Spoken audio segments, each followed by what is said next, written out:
Welcome to the June 2022 Lamorinda CERT monthly meeting.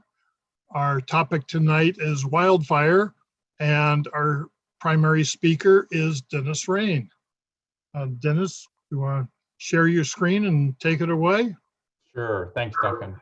Hey, first, thanks everyone for coming tonight. I appreciate that you're all here. And if you are at all tempted to say something about the Warriors game score, please hold your tongue. It's being recorded, and I hope to watch it after this presentation. And I'm sure there's some others of us out there that are in the same boat. So anyway, Julie and Duncan and the rest of CERT asked me to talk about wildfire preparedness and kind of size up fire season and try and get everybody moving in the right direction. I've seen some great things being done around town by individual homeowners and HOAs and the cities and the town. And so I think we're on the right track, but there's a lot of work left to do.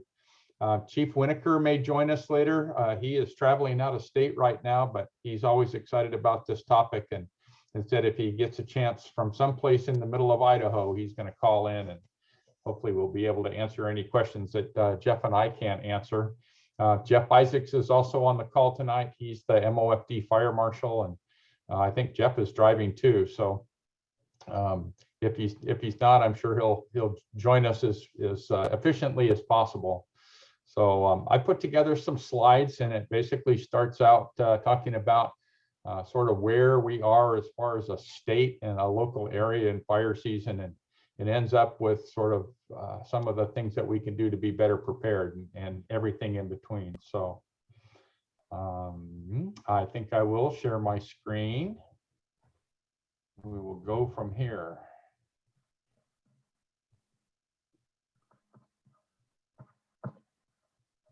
So can you all see the opening slide? Yes. Perfect. All right, so this is the presentation for Lamorinda CERT and anybody else in our Lamorinda communities related to emergency response and preparing for the 2022-23 fire year.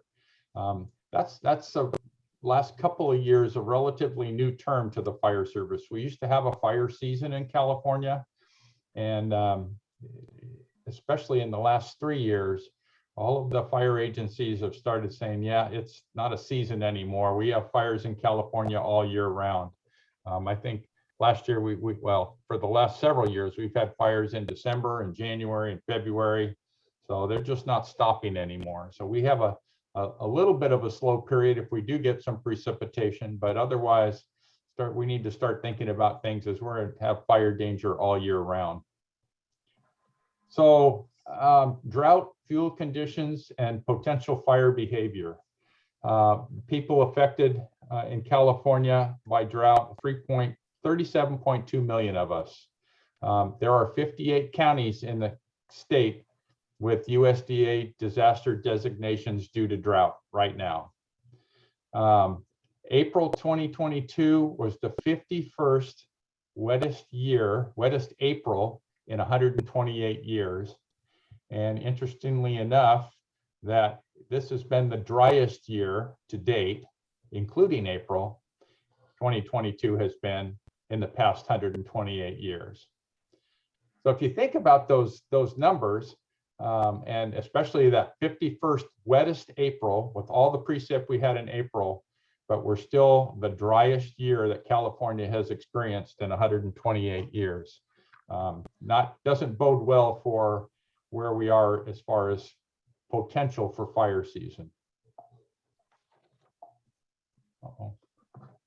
So here's a California drought monitor. This is actually, I pulled this for today. You can see this orange area where we are is severe or extreme drought, or this is severe drought. This is extreme drought, and we're kind of right on the edge here. A week ago, this line was still moved over here. So there should be no doubt about the fact that we're in very severe drought in California. There's nothing about us that looks like, quote, a normal year. So there's a lot going on as far as how much moisture we have. This whole kind of Central Sierra, the Central Valley and the Coast Range out kind of east of Monterey is in super bad shape. Conditions similar to those that supported fires like the Rim Fire, the Dixie Fire, the Carr Fire, any of those, you just add one more factor to the equation and we could have severe fires pretty much any place in the state again this year.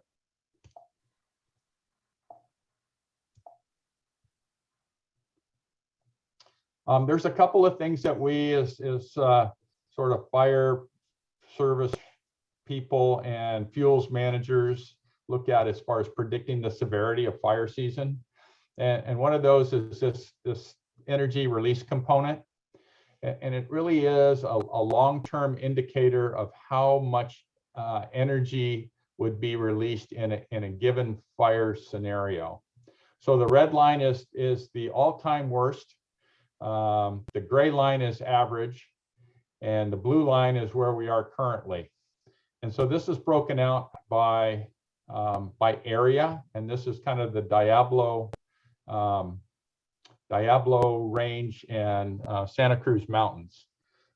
So everything that's east of kind of the East Bay Hills it kind of fits into this category. So it's a pretty broad indicator, but it's a real good indicator of, you know, potential fire severity. And it relates to how much fuel is out there that would burn in a fire and how much energy that fuel would release. So you can see when we had a little wet period back here, and now we're above average last week, and now it's kind of declining, but with the weather kind of stabilizing here for a while, we will probably get back up in here to average or above average. And if you look at this, you know, for the second week in June, it relatively, the high period is not very high compared to average. So it'll be interesting to watch this as the summer develops and see how close we get to this worst case scenario. Last year, much of this red line was set because of the drought conditions in California. This one is the 1,000-hour fuel moisture, and we classify fuels as 1, 10, 100, 1,000, and 10,000-hour fuels. So a 1-hour fuel is something like dry annual grassland. Once the green goes out of the grass, it just absorbs and gives off moisture you know, with the relative humidity. And the small diameter fuels, light flashy fuels we call them, those are 1-hour fuels because they can change their fuel moisture very rapidly. The technical definition is 63% towards equilibrium with the relative humidity within 1 hour.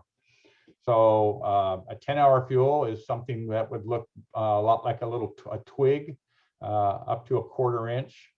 A 100-hour fuel would be something from 1/4 to 1 inch. From 1 inch to 3 inches, and then 3 inches and above would be a 1,000-hour fuel. That would be if you were walking through woods and there was a downed log.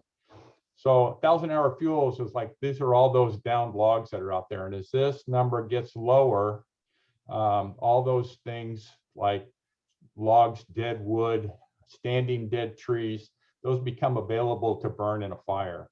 And not only creates more energy release, but it also becomes very difficult to mop those up in any kind of a timely manner. So again, another indicator of the potential severity of the fire season that's coming. This is kind of a short run 7-day forecast. This came out today at 7:14 in the morning. And again, here we're the Diablo Santa Cruz Mountains, and you can see the difference. So it's low, moderate, and then high, very high, and extreme. So we're in the kind of moderate area here on kind of in the west side of and south side of Orinda, up in the hills, and those areas in kind of Moraga that get fog in the mornings, and then the evenings you can go outside and tell where you are by if there's that moist, high humidity mornings out there. And then that other one is the Diablo Santa Cruz Mountains. And you can see our fire danger as you go further east goes up. So for 7 days, this is a pretty good indicator for short-term potential fire outlook, whether we'll have fires or not, at this web address here. And I'm going to give Julie the presentation, so she'll be able to put all these links out to the CERT folks in the next go round of our CERT newsletter. So it looks like if you're in the Lamorinda area this week, it's starting to get to where we need to start looking at being careful with potential ignition sources. Running lawnmowers, you know, everybody has probably gotten a note from the fire marshal that says, hey, you need to cut your grass to less than 3 inches.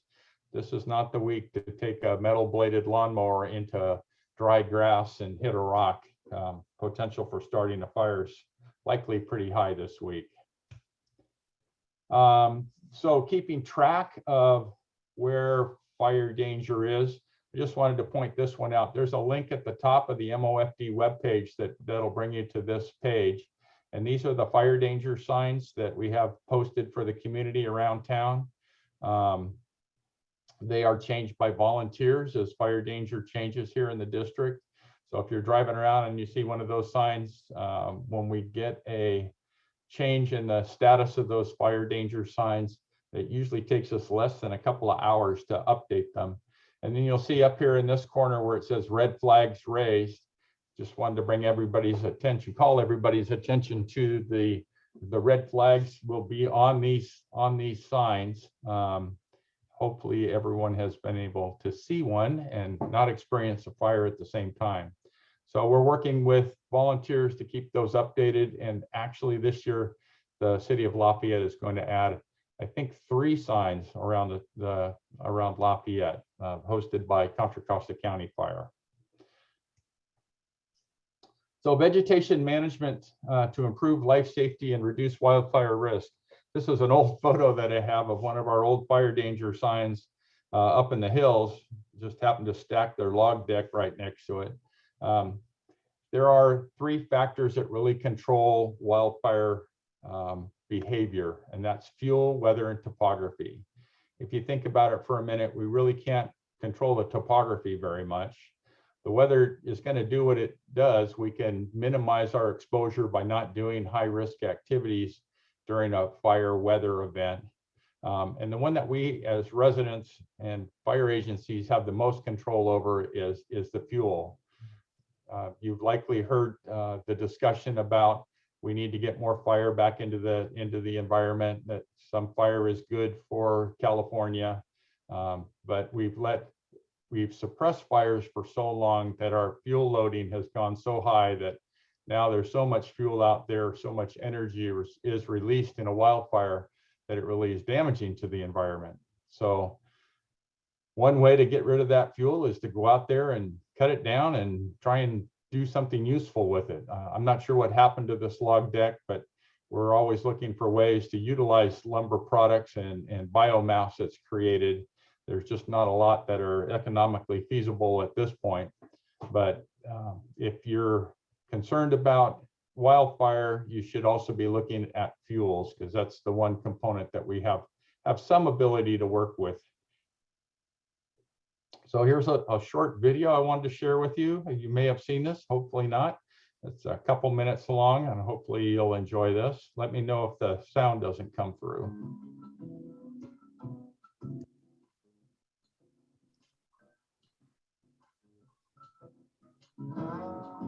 It's working. Hello, my name is Dave Winokur, Fire Chief of the Lamorinda Fire District. Thank you for joining us today for a brief review of the things you can do as a resident of the district to reduce our risk of catastrophic wildfire by carrying out some simple fuels mitigation steps.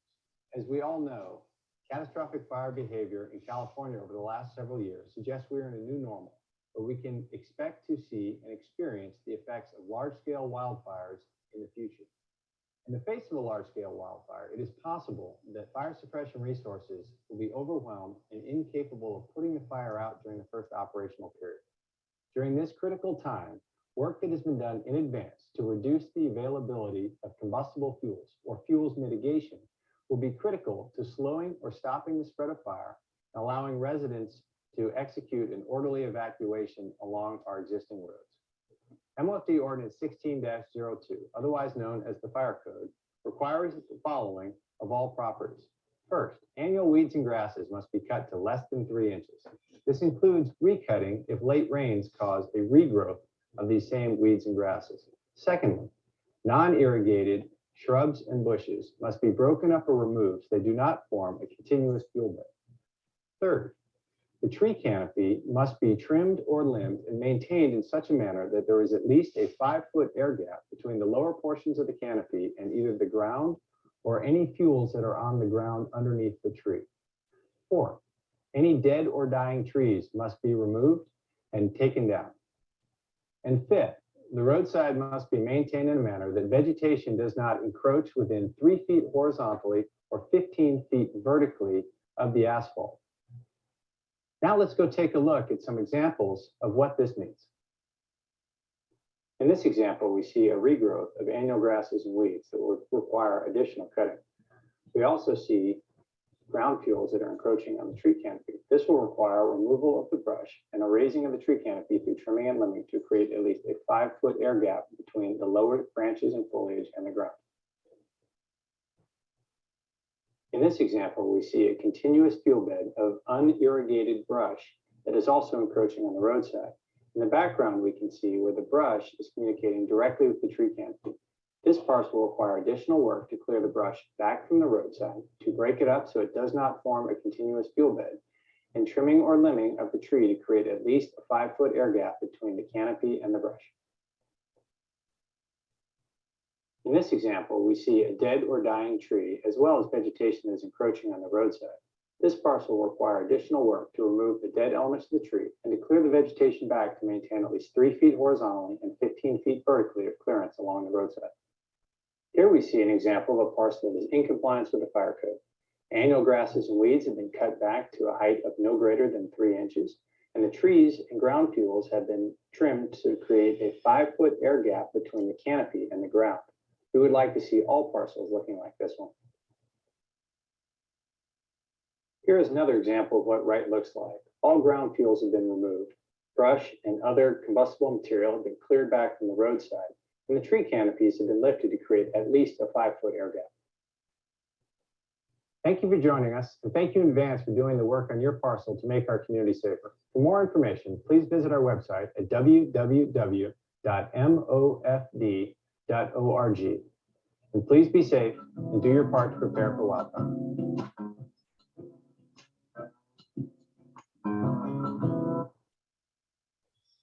All right, I'm back. So this year we did a little bit more homework on that vegetation clearance piece. We actually went out with our Kubota RTV. We put this pole on it that goes up about 14 feet. The standard was 15 feet. We mounted it to the front bumper, and we mounted this little camera on it that actually does 360-degree photos.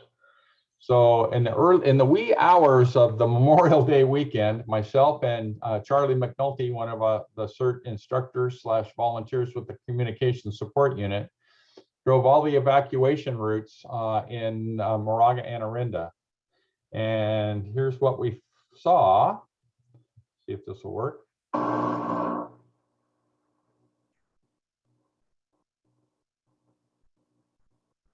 So this is footage from the 360-degree camera that we're using to look for the setback requirements. This only goes for about 45 seconds. And as it gets toward the end, you'll hear the pole that's mounted just in front of the camera going twang, twang, twang as it hits trees.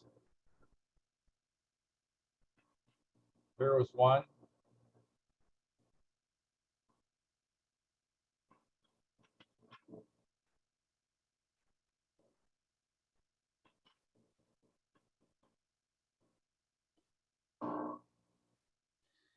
So these are the evacuation routes, and every one of those circles with a yellow ring around it is a tree.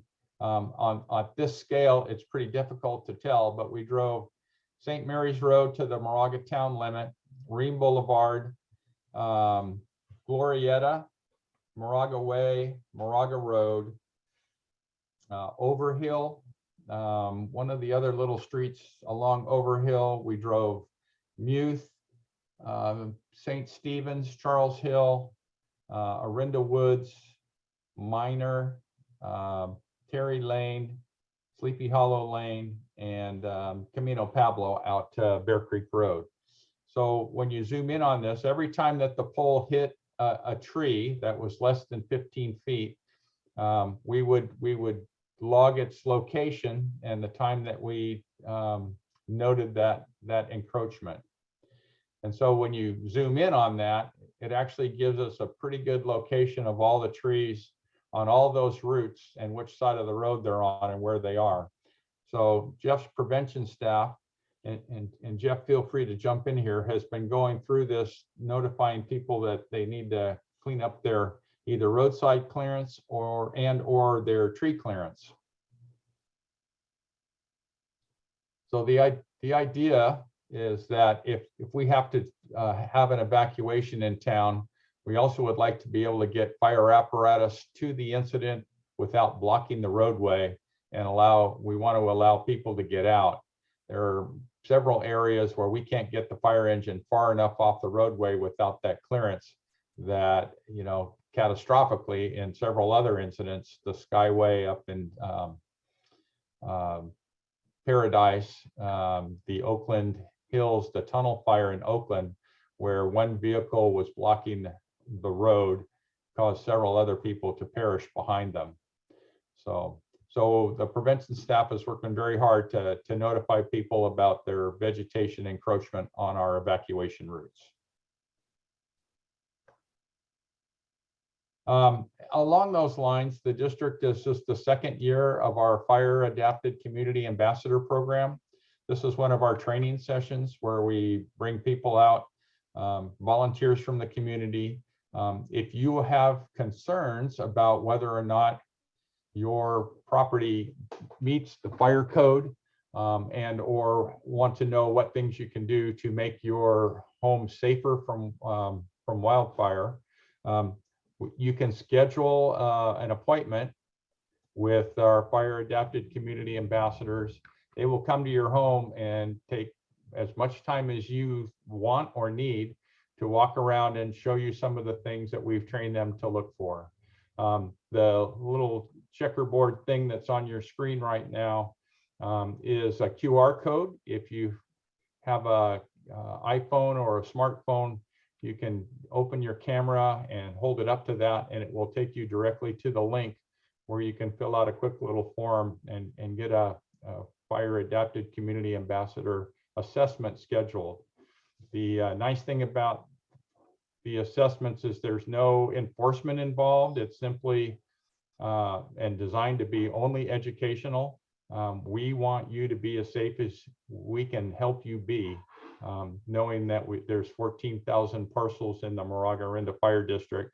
We can't get to every one of them. We hope that most of them have no violations, or people that have things that are unsafe on their property are willing to correct them voluntarily. So we want to help you discover what those are so that you can fix those before we do have a fire, and that leads to more problems within the community. So if you do find things around your house that need to be corrected, we also have a community chipping program, and the link is here. I'm sure Julie will be able to figure out how to get that out in some manner that everyone can access.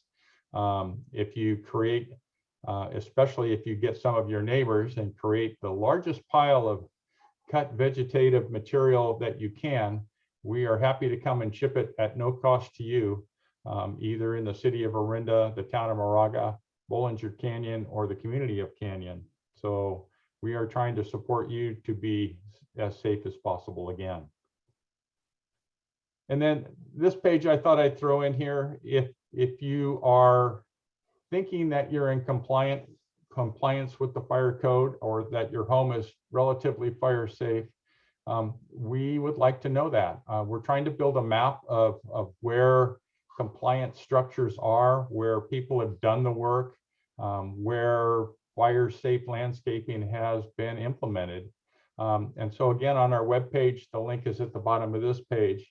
It's as simple as entering your property address, describing if there was a violation sent, how you corrected it, and then just taking 5 photos around your property. You can press submit on that link and enter a contact number, and you're all set.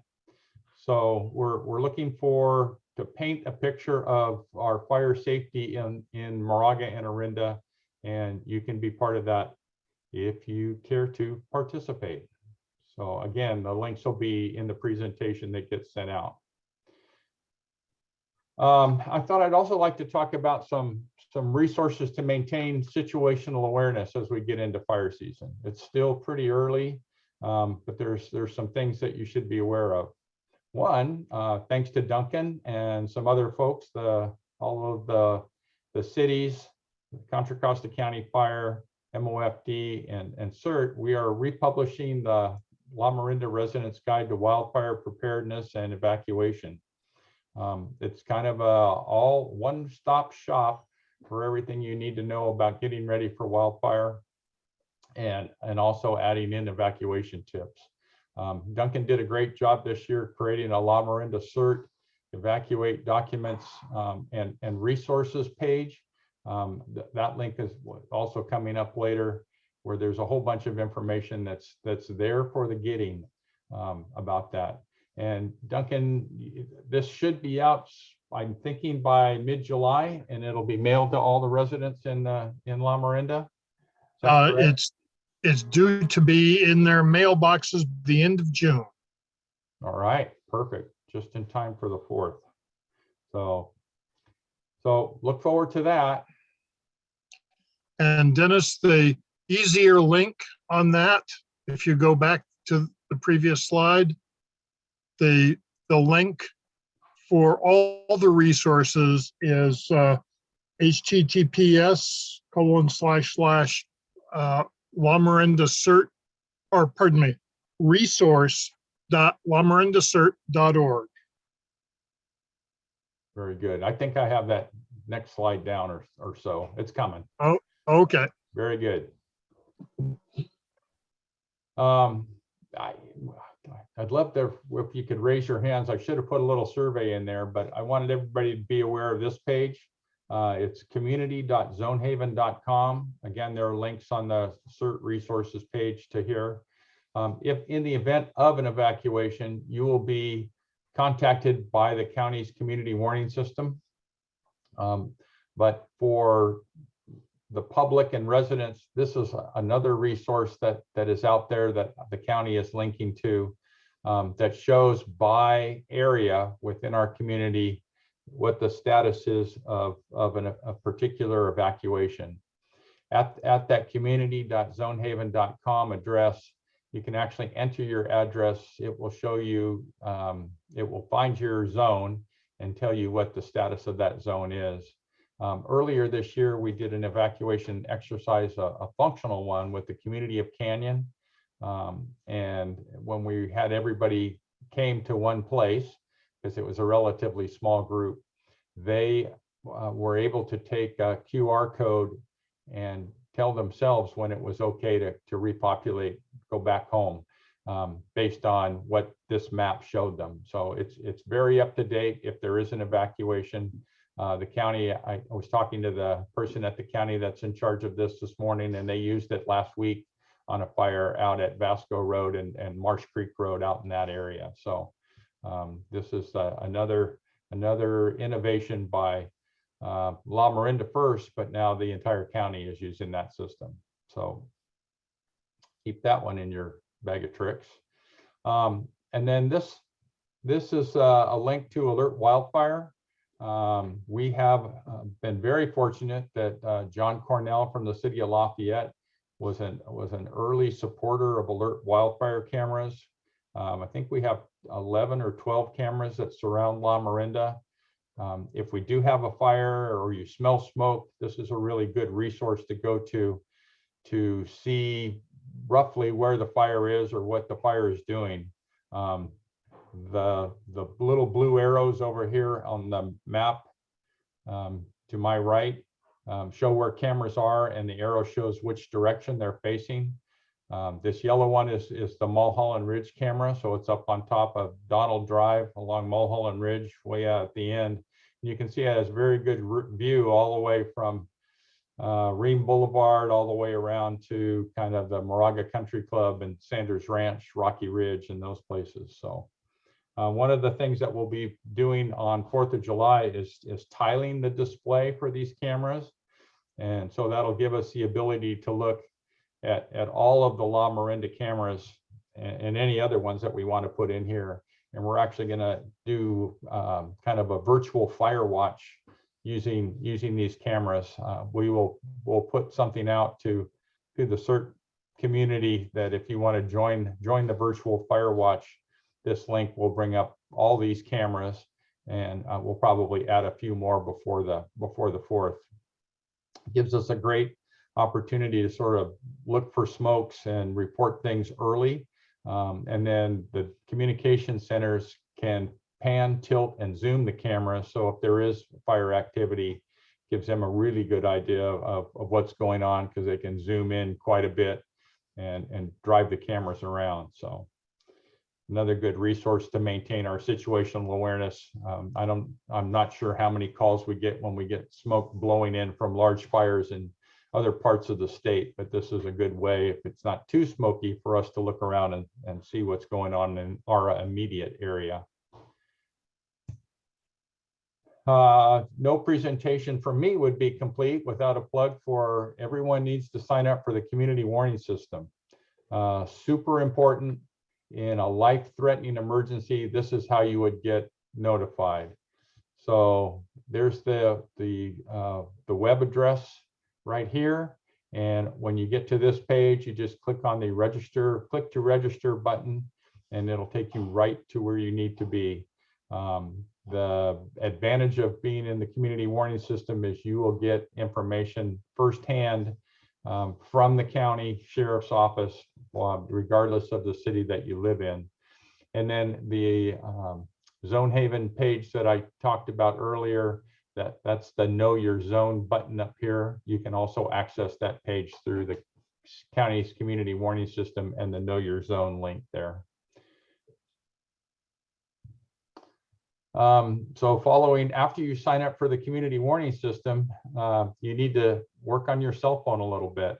And that would include adjusting your do not disturb settings. And I won't go into detail on this, but in a PSPS, a voice over IP phone is not likely to work unless you have a backup power supply. A lot of things will go down. Cell phones are likely to stay up for a while.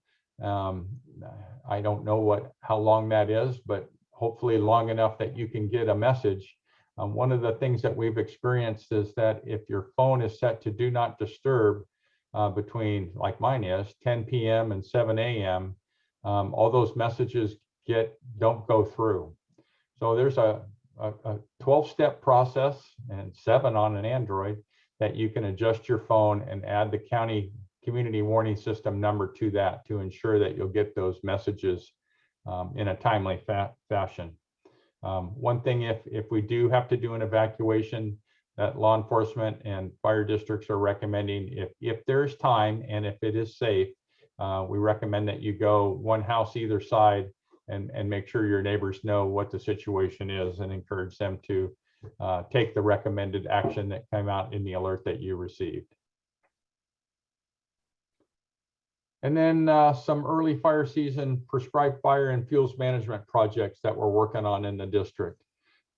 There's, again, in 2019, the district was fortunate to receive a grant to construct the North Orinda shaded fuel break. We are currently working on the Tunnel East Bay Hills fuel break, which we got another grant from the state for. And as a tool to maintain those, we're using prescribed fire hand crew reentry, that's hand cutting basically, prescribed grazing, and working with the large landowners to encourage them to maintain the work that was done in 2019 and 2020. So in the next couple of weeks, we have a window that is favorable for burning conditions for prescribed fire. So you are the first to be in the loop on this. We have a number of projects planned.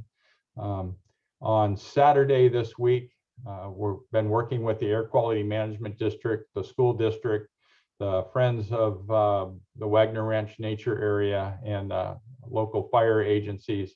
We're going to burn this Wagner Ranch 1A, which most of you that know Wagner Ranch, this is known as the Meadow.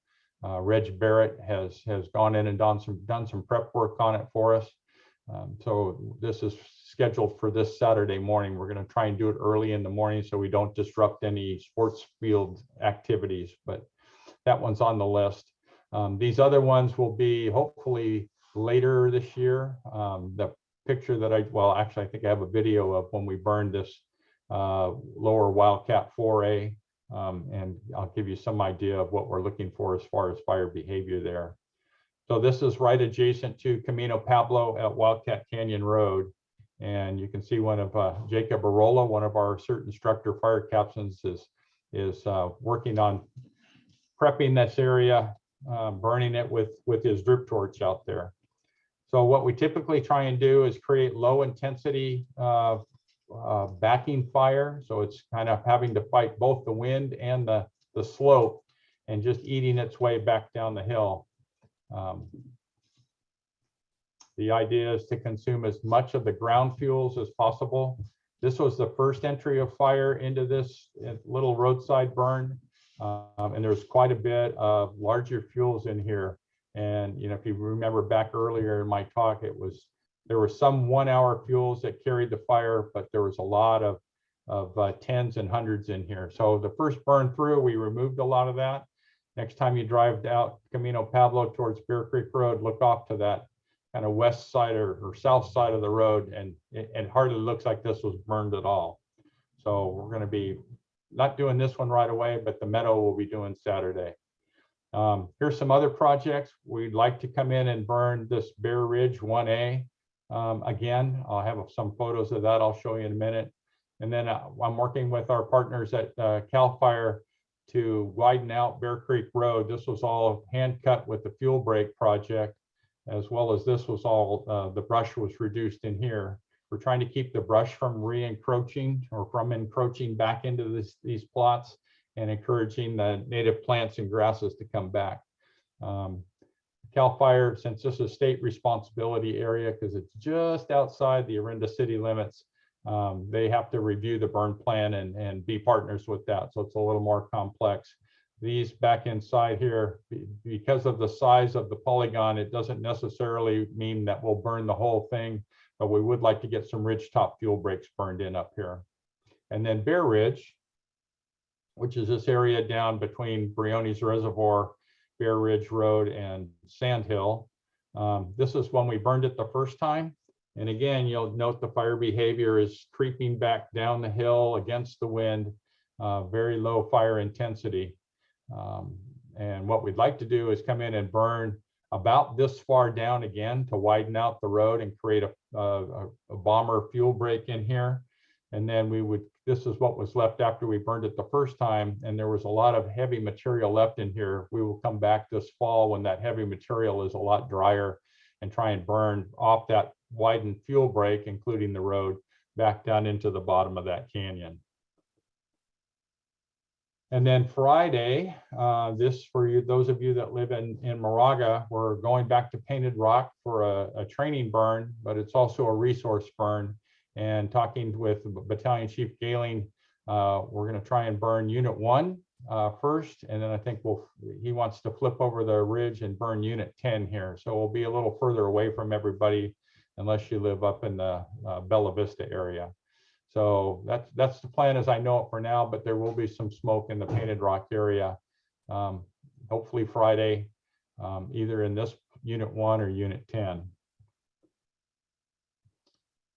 And then planning wise, planning for 2022, I've had a number of people ask me, when are we going to do another virtual community evacuation exercise?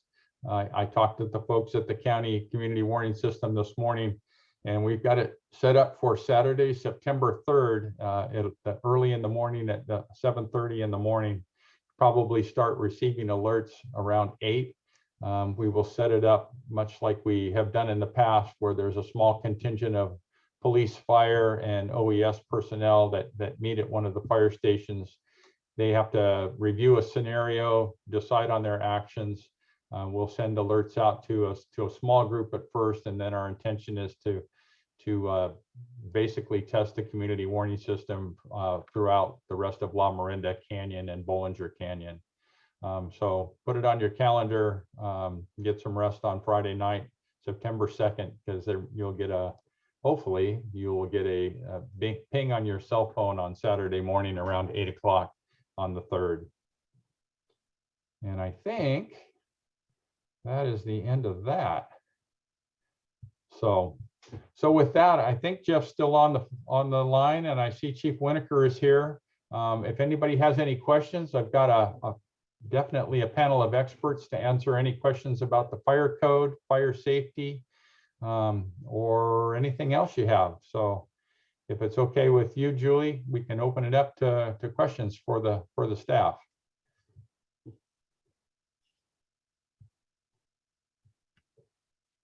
All right. I think, I don't know if Duncan's still on. We can have people raise their hand, or you can leave a message in chat. There we go. I just made Chief Winokur a co-host, so he can unmute. We talked about the links. I'll send out, Dennis, if I get with you, I'll get together and I'll make a list of all the links that you talked about. I'll send that out to everybody here who RSVP'd, and maybe we can add something in our newsletter, especially about save the date for the evacuation, and maybe also that QR code for the fire ambassador and some of your other links. A recording of this will be available tomorrow morning on the CERT website at lamorinda.cert.org/monthly-meetings. Okay, you got a question in the chat. When should we hear back if our homes are out of compliance?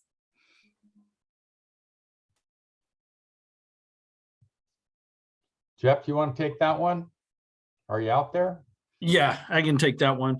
We're currently doing the evacuation routes like Dennis showed on the map there. And once the evacuation routes are done, we're going to hit large parcels and areas that are identified in the community wildfire protection plan. So depending on where you live in the community, is when we will get to you. And there are some areas of the community where we won't get to this year, but we ask that you go to our website and look at the fire code requirements, and then do a couple laps around your property and make sure you're in compliance with the fire code and, following what's listed there. And if you have questions, that's what the FAC-A program's for. Sign up, and we'll work to get an ambassador out there that can walk you through your property.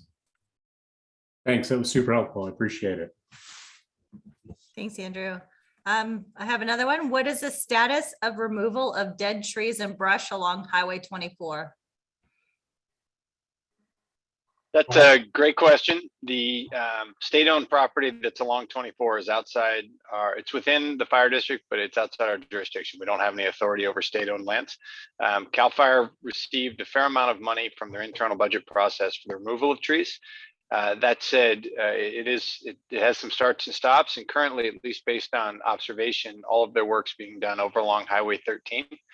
They haven't been particularly transparent with sharing information about when they're going to be back out to keep working on the dead trees, but we've been assured that they have funding and that they have a plan to keep working on those. That said, we don't have any details and are unlikely to get any more information until they get out and start actually doing the work. All right, thank you. What is the process to report a dead tree on a property that may need removal? So if you, there's two things. One, if you have the ability to have a conversation with the owner of the property, it's be very helpful to let them know that needs to come out. It's not only a fire code violation, but it represents a risk to their property and the properties around it. If you're not successful with that, if you go to our website on the top right of the homepage under How Do I, there is a Submit a Complaint tab where you can submit a complaint that there is a dead tree. If you include a picture, that's very helpful.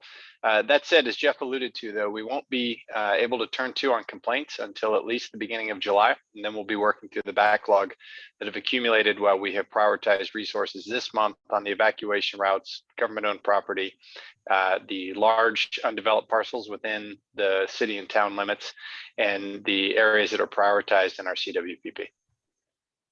Awesome. I hope that answered that question.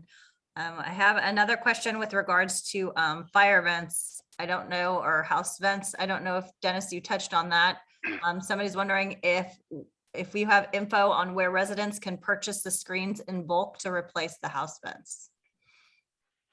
So the question really is, it depends. If you're looking to replace the vents with ember resistant vents such as Brandguard or Vulcan, that from the vendor would be the best bet for that. If you're looking for fine mesh sold by the roll, the fire district has a proposal that'll be before the board this Wednesday to establish an incentive program to incentivize the purchasing of vents. If that's approved as part of the budget process, the fire district will be purchasing bulk screen, the fine mesh, 8th or 16th inch mesh, that then will be provided at no cost to residents who are interested in that. That said, if you're buying it in bulk in the roll, it's relatively inexpensive. It could be purchased at any either hardware store or home improvement store, the Osh or Home Depot or something like that. But as I say, if the fire district board approves the proposed incentive program at this Wednesday's board meeting, one of the things we're going to do is be providing the mesh itself for homeowners who are either have a handyman or going to be doing it themselves, can install it very quickly. Awesome. Thanks, Chief. It's 1/16 of an inch. Is that correct? The mesh? 1/8 or 1/16. Either one works. And the finer mesh does require a little more maintenance because it has to be maintained to make sure it doesn't get clogged up with things. And depending on your requirements for air exchange in the crawl spaces or other spaces, the 1/8 allows more air exchange.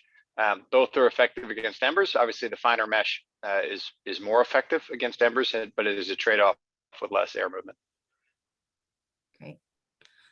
Julie, on the resource page on the CERT website, that is at resource.lamorinda.cert.org. It's not currently on the page, but within a few days, we will have a link for vents, and we'll be keeping up to date with the MOFD board action. So we'll have current information on manufacturers and different ways, different stores that have it, and different vendors, how you can order it directly from the vendors or from the manufacturers. So that will be there at resource.lamorinda.cert.org. Thank you. And Duncan, I think it's true that the vendors also have some contractors that they recommend to install that. Is that correct? They have a list of suggested contractors? Correct. They do. And if you just want, if you want to do just a few vents yourself, we'll have some of the local vendors like Golden State Lumber in Concord who carries the fire brand vents in standard sizes. All right. We have one. Is there any plan for removal of all of the dead trees along the San Pablo Reservoir? So East Bay Mud has removed some of them. They previously stated they have a plan to remove the rest. Obviously, observations suggest if they have that plan, it has not been executed. That said, East Bay Mud has asserted that MOFD has no authority over their lands outside of the city and town limits. So within the fire district, but in what's known as SRA or state response area, East Bay Mud's position is that we have no authority to regulate those, and that's currently being resolved. So in In the interim, until that is resolved, which I don't know what that resolution will be at this time, but in the interim, that's currently outside of our scope. Does A lot anybody of- else? Or- Yeah, a lot of questions have been brought up that are MOFD specific, but since we are a Lamorinda team and we have a lot of Lafayette residents, the method for reporting events or problems now in Lafayette is a new app. It's just come out recently, and it's a smartphone app on both iPhone and Android. You can go to the store and search for My Lafayette. Once you put it in, you can set up an account. The account is so that they can get back to you, they can communicate with you. And this is where you can report everything from dead trees to nuisances to abandoned vehicles. You can report many things on the My Lafayette app. It's still being developed. The process still has some holes in it, but we're working hard to get all those problems worked out. So My Lafayette for the Lafayette residents will get it'll get dead tree removal and so forth sent to the fire district, other things sent to public works, to the police, parking, whatever is appropriate. Awesome. There's a question. Will a report be available of specifics of what was found on the evacuation route in your neighborhood so it can be corrected? All of the violations that were noted along evacuation routes, the owners have been cited. So the report comes in the form of a citation to the owner, informing them that they're responsible for trees that are overhanging the roadway or encroaching on the roadway. So the report in the form of our inspection report, yes, but to the question, we're not submitting saying a sort of a public report of here's what needs to be done, and instead it is a series of private citations to the owner, letting them know that their parcel has trees that are in violation of the 3 and 15 requirements of the fire code. Awesome. Any plans of controlled burns in the Wilder Hills? There are not. What about all of the burn piles along the trail from Val Vista and in other places? So the Bay Area air quality requires that piles sit for 60 or 90 days after they are formed before they can be burned. So those piles were recently formed as part of the fuel break work in that area. They haven't not seasoned long enough yet to be able to burn. Once they've met the minimum threshold from Bay Area air quality to be eligible burn, then we'll have them on our list of projects that are waiting for favorable weather to put some fire on them. Awesome. There's a question. Rossmore has signed designations, their zones for evacuation. Are there any plans or funds to do the same in Lamorinda?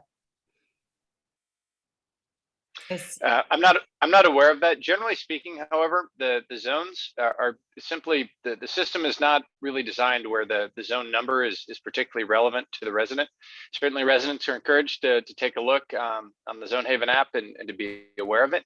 But the intent is not that a numeric list comes out saying zones 1 through whatever should be evacuated, and then residents have to figure out if that applies to them. The primary mechanism for notification is through the CWS, whereby people who are in that zone are notified. The secondary means is a map that shows a graphic depiction of the area that's under either evacuation orders or warnings. So in having everyone memorize their zone certainly doesn't hurt anything. And for those who are interested, that information is available via the CWS and the Zone Haven app, but it's not critical to the execution of an evacuation, because the primary means of evacuation, receipt of that information is a notification direct to the phone with which you registered for CWS, and the secondary is a map where you can look to see if the area in which you live is inside the area of the map, which is shown as either an order or a warning. Awesome. Dennis, did you have something to add to that? No, we're good. Awesome. I think that hit up all the questions I had in chat. Does anybody else have any other questions?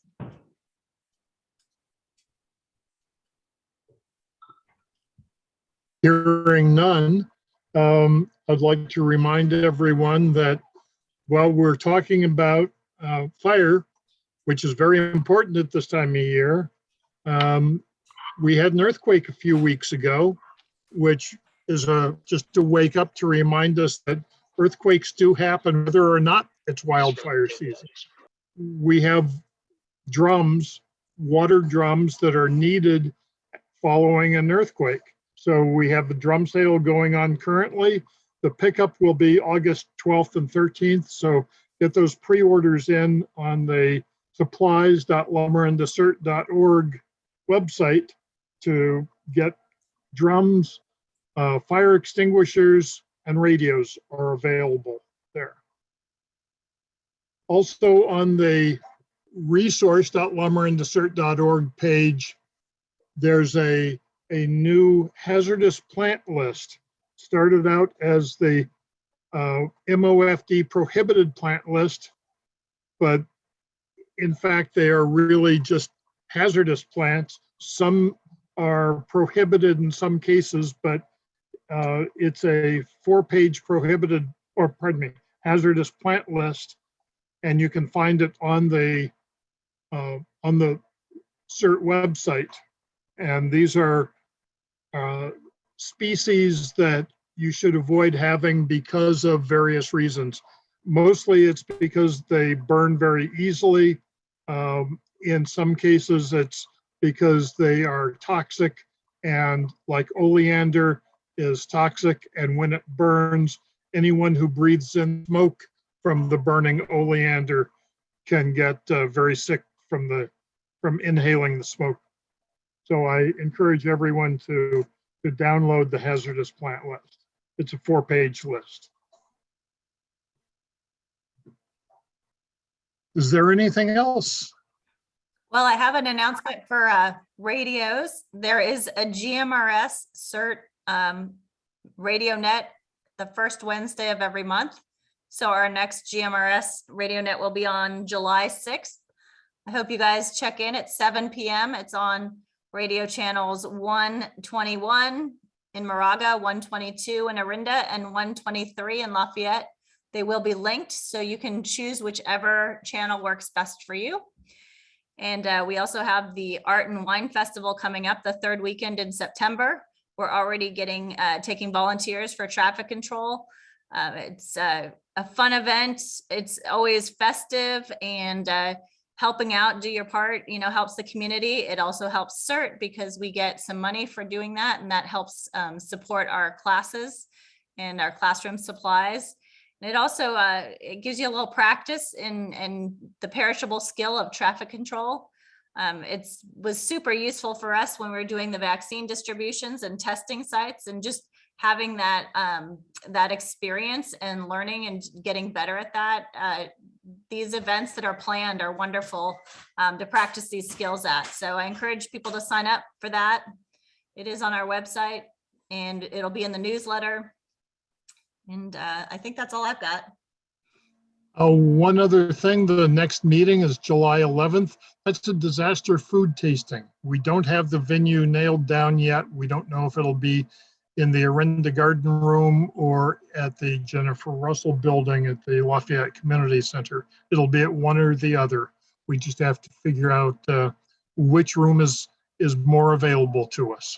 So that will be in the newsletter that will be coming out in a little while. That's all I have. So thank you all for attending, and we will see you next month.